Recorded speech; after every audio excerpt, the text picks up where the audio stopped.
Uh, with the challenge, is it the challenge of accessing credit that is affecting most small and medium scale business, or is it just the interest rate I mean the high interest rate at this point?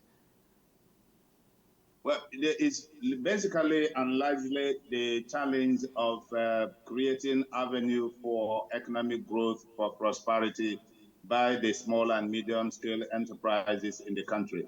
It's not a matter of the interest rate.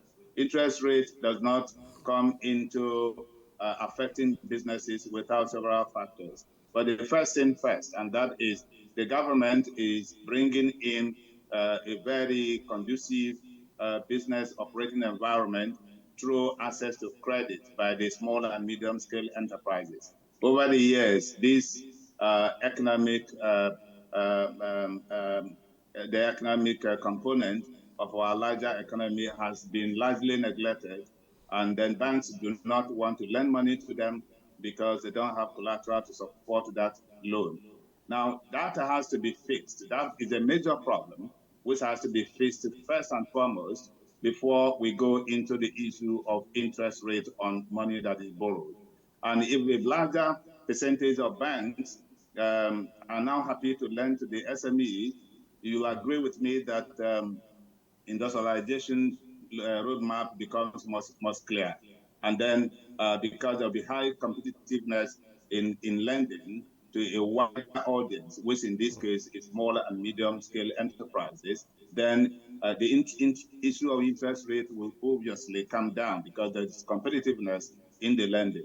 But as I said before, the small and medium scale enterprises in this country has long not been able to access credit, having access to finance, to be able to expand their businesses, grow their businesses, to start up new businesses, which is the main focus, economic policy focus of any government. And I think that is what the President Bola Ahmed Tinubu has realized, that developed economies are the way they are because they took bold steps, just as what the president is doing right now, which I consider that this is the biggest economic policy legacy that any government in Nigeria has ever, left behind.